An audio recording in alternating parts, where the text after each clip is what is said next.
Hi, Digital PR Explained listeners. I'm thrilled to welcome back Matt Prince. He has joined us again. We had him on a few weeks ago to talk about all of the really neat Taco Bell campaigns that happened in 2024 and the work that he does for Taco Bell. He is the head of PR for Taco Bell. In case you missed that episode, we'll link to that in the show notes so you can check it out. Definitely pause here if you haven't listened to it and go back, because I'm sure some references might come up in this conversation. But I wanted to have him back on again today because he's also a professor at Chapman University, and he teaches a class on social media influencers and personal branding. He also runs For You Path, and you can find that at foryoupath.com at the website.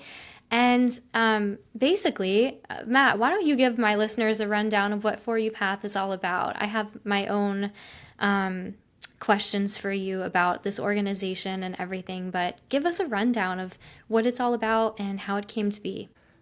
Well, thanks for having me back, Britt. And I think this is something that's near and dear to my heart. Mentorships played a huge role in my career growing up, and I think it's one of those things that's very cyclical in that, those who are mentored are going to turn around and become mentors. And during the pandemic, I was talking to a lot of students, and the thing that I was seeing a lot of was this wave of insecurity and very much this type of unsureness that a lot of students just didn't know where to start. And I think that time for a student just in general was a really hard time, but during the pandemic I think it was just even harder.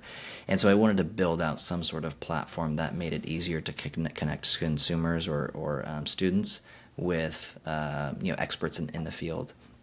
And so that's what I did. I built out kind of a database of mentors that basically people raising their hand saying, hey, I'm here as a resource if anyone wants to reach out. And I kind of built out this database so you can search it by expertise, by industry, by in-house or agency, by all these different criterias to ideally, search out people that inspire you or you'd like to learn more about. And these informational interviews, I think, again, play such an important role in the development of young students.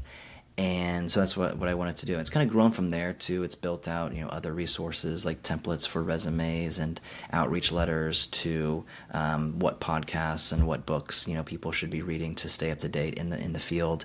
And then also a job board that lives on LinkedIn that has jobs posted, every day from people in the community that has been really cool to watch grow. I really want to ask you more honestly about your own experience through mentorship. Can you share a little bit more about that and how mentorship played a role in where you are today with Taco Bell? Yeah, I think for me, my understanding of mentorship, I think, took a lot of different turns. And obviously mentorship is something that gets talked about a lot, especially in the world of LinkedIn. It's just such a huge buzzword for, I think, a lot of people. I think what I really wanted to shine a light on is that mentorship looks different for everybody. And a lot of times people just think of it as this, match made in heaven that is very choreographed, that like, hey, I am looking for a mentor, and someone says, I am looking for a mentee, and then like this magical connection happens. And that's really just not how it works, or at least not in the most successful ways. I've been a part of programs where you sign up to be a mentee and they match you with a mentor that, sometimes maybe haphazardly or sometimes via, different criteria. But those, for me, never really worked out all that well.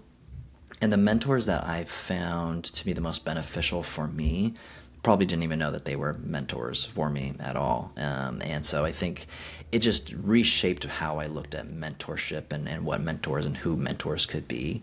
And now I look at more of like a board of directors, and you kind of have these people that play different roles in your career and your personal life, and they're going to come from different areas, right? So one of my, I think, most prominent mentors that I've had was a boss that I had when I worked for the Chamber of Commerce for Orange County. Her name was Lucy Dunn, just a dynamic woman. And I never asked her, like, hey, would you be my mentor? It was just me watching her amazingly closely and watching her movements, watching her, her style, the way she commanded a room, the way she treated conversations and people. And that to me was the better way for me to learn, was just to watch and soak it up as a sponge. But but I also recognize that other people work very differently, and need that kind of connectivity and those check-ins weekly. And so again, I wanted to provide the flexibility of that space that would allow that discoverability for people who maybe don't know exactly what they want to do, with the the recognition of people that can connect with those that they know exactly what they want out of a relationship. So it was mostly just flexibility, I think, that really kind of helped me build out what it is, and I think it's been really helpful. Would you say that the flexibility component is especially intriguing to Gen Z people, Gen Zers? Absolutely. Absolutely. I think, Gen Z has done an amazing job of showcasing this personal reflection and this better understanding of personal well-being. I think for millennials like myself, the grind culture was very real. You wanted to be the first one in the office, you wanted to be the last one out of the office, and you were pushing those boundaries constantly. And I think what we saw for Gen Z, a lot of times when Gen Z was first coming up through the ranks, they were very much going to be the generation that was going to save the world, right? We saw that a lot when they were first coming up. And what happened, obviously, within that time was we had these crazy cultural events that shifted the generation, as they always do. You were looking at pandemics, you're looking at social unrest, you're looking at racial inequalities at a height that we had not seen in a very long time. You're looking at political unrest. And all of these things put together shifted them from a generation that was made to save the world to a generation that just wanted to save themselves, right? There was this self-preservation that they were working to identify and hold on to. And it's done, I think, an amazing job of kind of showcasing what it takes to take care of yourself, both mentally, emotionally, and physically. And so I'm really inspired by a lot of what they do, and I've taken a lot of cues from them, as I think a lot of people should. And it's changed the way I manage. It's changed the way I parent. It changes, a lot of how I interact with our young generation, and it's been really inspirational. And so yeah, I think that flexibility allows them to build out from a time perspective, from just understanding what's important and relevant to them. I think is they're going to build out this behavior that makes the most sense for them. It's not going to make the most sense for Gen Z as a generation. It's going to make the most sense for them as an individual. And so anything I think we can do to kind of help amplify that is going to have its success. That's nice. Your story resonates with me, just going back to your mentorship, your experience with mentorship and having a mentor. I never really thought about who had been my mentor, because there was never that, like you said, formal component. No one had been matched up with me at my previous agencies that I had worked at, and no one was, told me, hey, this is going to be your mentor, which I'm happy for. I feel like that would have been weird, but I definitely had a few mentors along the way, right? So it was a very interesting moment, actually. I was collaborating with an old colleague, and she lives in the UK. We were putting together a course, a virtual course, and we've done that 3 times now. And I had this sort of epiphany during the last time that we had our course, that she had been a mentor to me this whole time, pretty much. Just somebody who I constantly learned from. Even though we were in 2 different time zones, we didn't really meet very consistently, but every time we did meet and we worked together, it was intentional. And I always took away so much value from every interaction that we had. And yeah, that was kind of the aha moment for me personally. Mentorship, I don't need to specifically ask someone to be a mentor. It's just when someone shows you, is a leader, basically. It's all about leadership, I think. Yeah, absolutely. I think that's such a great example. And I think a lot of places, especially when life is crazy, we want them to have this like pretty little nicely neat bow on top. And that's just not how a lot of what we do in life works. And I think the goal that I've had with this is to just give people the comfortability to be more proactive in going after what they want, instead of just waiting for this kismet, meet cute mentorship moment that's going to happen, because that's going to be much harder to build out. And so giving people the tools, I think, and the confidence to reach out to people who they're inspired by, I think is really, really important.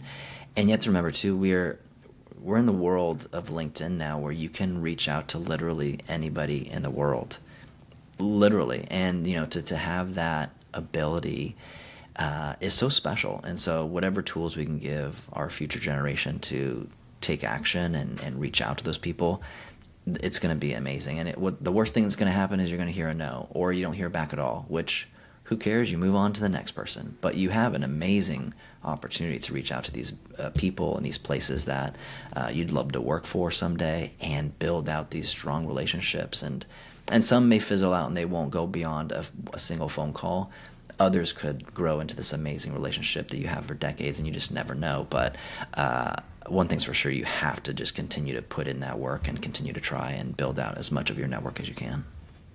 Right. I mean, it can be daunting though. So I do think For You Path gives people the confidence and kind of breaks down that barrier or that roadblock that they might be facing in their head, because sending a LinkedIn message can still be so scary, but having For You Path assisting that through that process is probably just so helpful for anybody who needs to make that first step and that first touch point. We're used to it, right? Because we're in PR, we get rejected all the time. It's true. It's true. But I think I consider myself an introvert, and I can do the networking stuff. I can do the speaking on stage, and I can flip that switch.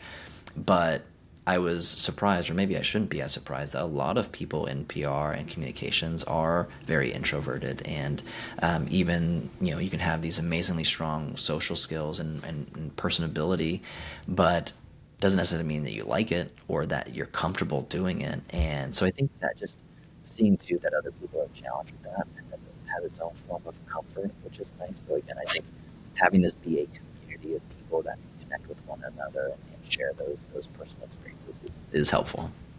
Yeah, definitely. So, just so my listeners better understand how they can join, whether they want to be mentored or, someone who applies to be a mentor themselves, what is that process like, and how can they sign up? Yeah, it's really easy. Just go to foryoupath.com, and on there are just simple tabs you can tap into. One being the mentorship directory. You can go in there. It's not paywalled or anything. It's totally I free. love that, And by the way. it's great, right? Yeah. And you can access the entire directory anytime, anywhere. And then there's also a tab in there that says to sign up to be a mentor, and everything's done through Airtable, so it's automated. So as soon as people fill that out their information, it automatically populates it to the directory, and it keeps it dynamic and keeps it growing. But super easy to do, and yes, absolutely needing more mentors, as many as we can get, and hopefully help as many young students as we can. And what is the commitment if someone wanted to be a mentor? On average, how much time would someone need to think about committing to? Yeah, again, I think the flexibility comes in here in a really important way. So it works like any relationship would. So if someone reaches out, and I've kind of given awareness to both sides of the party that it's totally at the willingness of both parties to set that time together to meet or to coordinate. For some people, they may be doing an informational interview a month, or some may be doing, an informational interview a quarter, or once a week. So I think it's totally dependent on the individuals of how often they want to set the time or how often people are reaching out. But I think another thing too is the more mentors we have, I think the better diversification we have within industries and skill sets, that the requirement to have these meetings is few and far between. But it's totally up to the individuals to set it. I do have a question for you, actually. How do you stay connected? Like, what efforts do you do in your personal day-to-day to continue, like, building your network, whether it's putting in the work to continue building the relationships that you already have, or whether it's finding new people to connect and collaborate with? Clearly, I think you're a very well-connected person because of the For You Path, the directory, all of these people, I'm assuming you know. What are your tips for people listening? Yeah, I mean, I think a lot of times we think of, you know, the reason, For You Path was built was for a younger generation to find their way. But that need, I don't think, goes anywhere throughout your career. Like, I think if anything, it gets more and more important, your desire to grow and connect and build your network. So I still reach out to people. I still send out cold calls and cold emails to people on LinkedIn and say, hey, I'm really inspired by the work that you do. I've been following your journey for quite some time. I would love to just pick your brain, from one, professional to another. And again, you're more than likely to hear yes. And again, I think you just have to take that big step. But again, it doesn't stop as a young professional's game. Like, it goes deep into your career, and I continue to get inspiration from unlikely sources, and just want to pick the brain. And if anything, just provide accolades for the people who are doing amazing things in our industry. And I think LinkedIn's great. I'm constantly there. I'm constantly reading and learning and engaging in a lot of the work that's being done around our industry. And I think being able to be that sponge throughout your career, no matter if you've been in it for 1 year or 30 years, that hunger for growth is going to go a long way. Yeah. I think it's worth too. I just quickly pulled up the mentor directory, and I just want to say, like, just to encourage anyone listening to go check it out. Like, there are some really big names in here.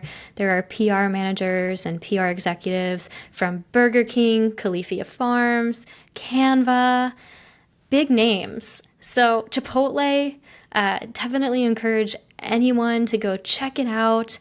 I know I'm going to explore this a bit more myself. I think this is wonderful work, and I salute you for doing it. I'm just thrilled to have you here to talk about it too. Thank you, Matt.